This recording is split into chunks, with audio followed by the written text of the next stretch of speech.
It's that time again. The annual conference of the American Society of Ag Consultants, otherwise known as ASAC, is going to be held in Fort Myers, Florida, this November 4th and 5th. Kurt Covington is one of 9 professionals who will address the conference. The other speakers who will cover a wide range of topics represent Florida Farm Bureau, Florida Citrus Commission, University of Tennessee Institute of Agriculture, National Ag Law Center, Risk Mitigators and Advisors, Tyler Associates, as well as the lead economist for dairy at CoBank, and myself, Chrissy Wozniak from North American Ag. The day and a half of presentations will be followed by ag tours on Tuesday afternoon at Echo Farms, one of my favorite places here in Fort Myers. Attendees will experience farming at its most creative, with unique demonstrations, plants, and techniques being used to help farmers and urban gardeners in developing countries. A second tour at Echo will showcase simple technologies that can improve food, water, and shelter for millions of people. A third tour of a hydroponic grower is also being planned. For more information and to register, visit www.agconsultants.org. That's www.agconsultants.org. See you there.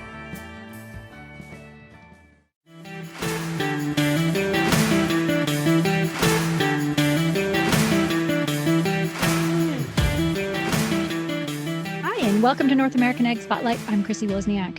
My guest today is a Sustainable Systems Agronomist who joined the Bayer Carbon Initiative after being a field scientist with the Bayer Crop Science Seed Production Innovation Organization. He grew up in a ranch set in south central Nebraska and went to the University of Nebraska Lincoln to receive his education in meteorology, climatology, and agronomy. He spent 10 years working for the University of Nebraska Extension, where he created programs and worked with farmers to increase their on-farm productivity and resiliency. Today, he uses his role as a Sustainable Systems Agronomist to assist growers focused on increasing the sustainability of their operations. And today, we're going to be talking about the ForGround by Bayer program, a digital platform that helps farms transform their agricultural practices. From Lincoln, Nebraska, I would like to welcome Tyler Williams. Welcome, Tyler, and thank you so much for being here today. Yeah, thanks, Chrissy. Appreciate it. So let's start off. Tell me a little bit about yourself, your history, and then your role at Bayer. Yeah, so kind of as you mentioned, I'm a cow guy at heart. So I still do the weekend rancher back on the cow-calf operation every once in a while. And so kind of tie my roots back to that, but ended up really going into this whole world of weather and agriculture, just kind of from my passion with weather and farming and livestock and just the connection of all of those. And so most of my career has kind of been around that space. And that's kind of what led me to working in ForGround and carbon, is because it's the new sort of space where weather, climate, and agriculture and a lot of the practices that farmers do kind of intersect. And so my current role as an agronomist, I work a lot with farmers who are wanting to implement practices as well as helping drive our programs that we promote to growers. And so that's really kind of where my role has evolved to, is looking at how can we help farmers, one, implement these practices as well as bring new opportunities to the farm. Right. So what is the ForGround by Bayer program for anyone who doesn't know? Yeah, so ForGround is a farmer first digital platform. So it's a kind of a place where we put many things that are all around the space of, regenerative ag practices. We kind of really hit 3 primary areas. And so farmers can sign up, it's free. You get into the system, and we provide a lot of tools from agronomic support. Our team, we have a sustainable agronomy team that also can make that connection in there, as well as other benefits, discounts on equipment, cover crop seed, those types of things, as well as this is where you would access the Bayer Carbon program or other programs and revenue streams. And so we try to connect in all of the pieces of the puzzle, and it doesn't necessarily matter if the grower is a professional no-tiller or never wants to be a no-till farmer. There's something in there that can be useful for anyone. You can always expand, you can always learn, and that's really where we try to do, is just try to bring something to every farmer that's at least interested or already working in this space. Yeah, sounds very robust. So can you break down how farmers can actually earn revenue through ForGround? Yeah, and so like I said, the Bayer Carbon program is our primary avenue for that. So growers would sign up into ForGround. they would also then use their climate field view account. And so it would pull in their fields, and growers can check their eligibility based off of the crops they grow, based off of the practices they do. Right now, our program is focused mostly on reduced tillage and cover crops. So if you're doing no-till or strip-till or cover crops, as well as we're bringing in a new nitrogen management option as well. And so there's a few different practices that if growers are doing those or want to do those, if they're eligible, then they can kind of go through the enrollment process of, telling us which fields they would want to bring into the program. And then they sign up. And then we have people that reach out and, kind of then take them from there and go down that process. But really it's about the reduced tillage and cover crops are the two primary areas. And through the carbon program, we pay $6 per acre per practice per year. So we also pay back, I believe, the last 4 years if they're eligible and been doing it. So it's a per practice payment based off the practices that they want to do, which is a little different than some of the other programs out there, which is the kind of a little bit of a unique feature that we have there. So it's not all that hard to get in. There's a kind of the process of enrollment, but we like to make sure that growers are eligible and kind of tell them up front what to expect. Right. Yeah. And that was my next question is what would the return be per acre? But yeah, so that was great. So we know that farmers do have quite a few options in the space now when it comes to adopting these practices. So can you tell me more about what sets ForGround apart from others?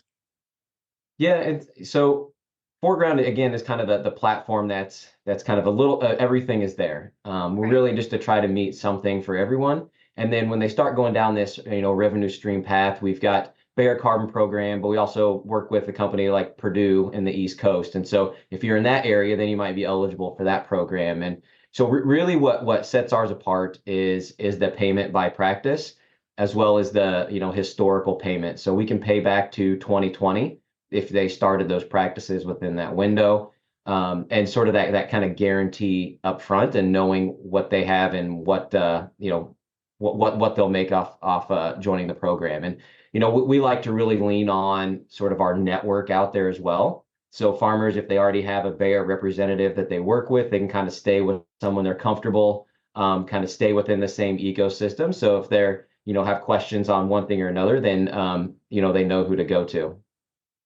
Yeah, and that's really interesting that you can go back in time. I know I hear that a lot from producers like, "Well, I've been doing this forever.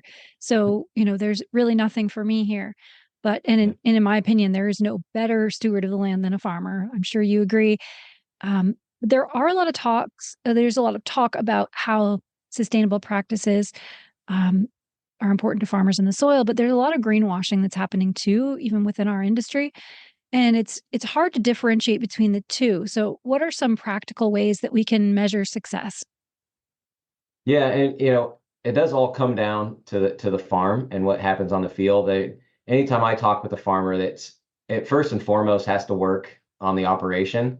I've been working in this industry for a while, and we've been recommending and getting growers kind of on board with these practices for a very long time. But before it paid anything, kind Mhm. of doing it for the agronomics, and it's tough, it's challenging, and some places are harder than others to implement these. But again, it all comes down to making it work on the farm. And if it makes it work on the farm, they can sustain these practices, then, I don't think there's a greenwashing issue. I think that they can, you're doing the practices, you're continuing the operation and it works. And then it kind of goes from there. And, a lot of the programs in ours, I can speak to, we put a lot of pride in and like verification and modeling and working closely with the farmer to help make that practice change. And so, I mean, again, I think if it comes down to getting it right on the farm the first time, those practices will continue and then help that farmer to be successful.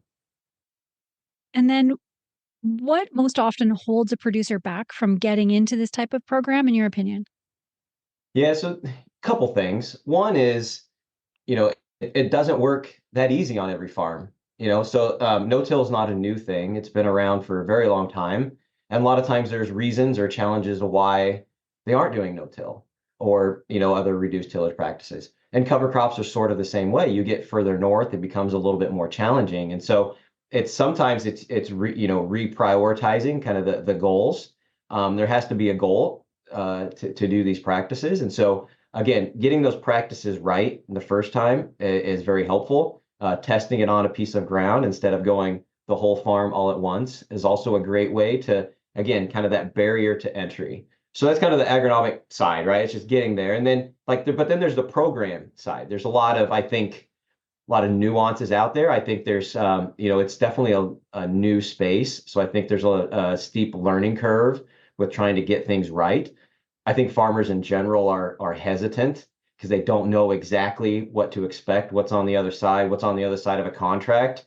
Signing a contract for many, for years or even 1 year is sometimes kind of nerve-wracking a little bit. So I definitely think that there has to be that trust on, all right, who are you going to work with? Who do you want to kind of become a partnership with in these programs? And so being clear with what's out there, kind of building that confidence that the programs kind of do what they say they're going to do, really help eases that mind. So if you can get the agronomics right and you can build that trust in what you're doing, then I think you've broken down kind of two of the biggest barriers that I see coming. Yeah, yeah, for sure. And Bayer is best known in ag for crop protection products. So, how is the Bayer Carbon Program a part of that equation, and why was it added to the Bayer lineup? Yeah, so the carbon program is we're kind of we're separate from most of Okay. the rest of the commercial organization. We're kind of we fall under Bayer Ecosystem Services. So it really is built as like a service back to the farmer around this kind of new and expanding carbon space and then ever evolving carbon space. I think we've seen things go beyond carbon even, a lot of discussions around water and nutrient management and biodiversity and just lots of discussions about all of the co-benefits that come with the farming practices. The focus was really on carbon kind of right in the beginning, but the practices have so many other co-benefits that now we're kind of bringing in this broader package. So to get back to your direct question, we're not really we're connected because we're all Bayer, but we're kind of our own process, run our own group. And really, I think it's just to stay connected to the farmer in this emerging space and really try to help navigate this for growers as well. Interesting. And I know from working in the greenhouse industry that it's common to have systems in place to pump carbon into a controlled environment to feed the plant for the plant's benefit. So I know a lot, it's easy to get, well, what's the big deal about carbon in the first place? So can you explain what that problem is? Yeah, so I mean, I can go with maybe at the elementary level, right? Yeah, I Yeah. mean, we know that CO2 in plants take that up. It can be good for plants in a lot of cases, and I've been working kind of in this space for a while, but there's also other implications as far as greenhouse gases and the greenhouse effect that could also come with that, as far as trapping in more heat than is letting out. Again, won't get into all the complexities there, but so it's kind of a different function. It might be good for plants and I think that's one of the good things about agriculture being positioned to help sort of the global CO2 problem is that plants are a great way to pull that out of the atmosphere. And if you look at sort of the annual cycle of CO2 in the atmosphere, you'll notice during the summer when the northern hemisphere is growing most of their plants, the levels of the atmospheric CO2 drop significantly. And so I think it's just a great sort of light bulb that plants, when more plants that we grow, the more we can pull that CO2 back out of the atmosphere.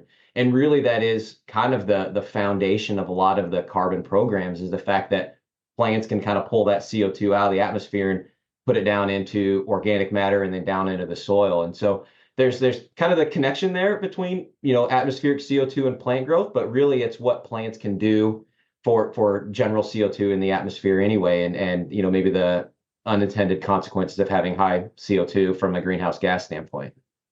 Yeah, good explanation. So, what are some opportunities that you think growers should be embracing in 2024 and beyond? Yeah, I would say just ask the question, ask this is one of those places where you probably just ask someone that you trust, someone you're familiar with to kind of either look into options for you. There are a lot of options out there for farmers, and I want beyond ForGround, there are lots of options. So I just tell every farmer, just look around and see. I think there was some concern for a couple years that a lot of this might just go away. So it's like I'm just going to wait for it to go away, and I think there are enough market drivers out there that are going to keep at least the practices going, right? And a lot of these programs will still function. They might operate a little differently going forward, but I think there's just enough demand and enough value out there that I just would tell farmers just to maybe not necessarily ignore it anymore, right? Kind of look into it, see what works for your operation, and go for it. And I'll also say, again, back to kind of where we started on the agronomic side, is that start dabbling in it on your farm. If you haven't tried it before, find the worst piece of ground you have that's hidden from the road and give it a shot. I mean, I think that's the best way to learn, is to kind of learn small on your farm and learn fast, fail fast type thing. I think you can learn small and fail small. So that's what I would say to the farmers, is just see what exists and see what's out there, and then maybe don't be afraid to ask. And so where can people go to learn more, and how easy is it to sign up? Yeah, so BayerForGround.com is where you can go to kind of find everything ForGround related, anything for the carbon program, check your eligibility. You can sign into ForGround and enroll your fields. It's pretty easy. You just use a FieldView account. If you don't have a FieldView account, you can sign up for that for free as well. So it's totally free to get in, check around, see what's there. You can find our agronomy team there. If you have any questions for cover crop selection to nutrient management to carbon eligibility, we kind of have people there to really help navigate that whole space. So yeah, BayerForGround.com is the place to go check it out. Great. And we'll have those links in the bio as well. I have one last question for you. Why do you serve the industry? I know you're, originally from the farm. Is that why? And what are you most passionate about in what you do? Yeah, I guess I really want farmers to be successful. And I've always had this passion around weather and how ag interacts with weather. And so I've always had this passion of reducing the weather impacts on a farm.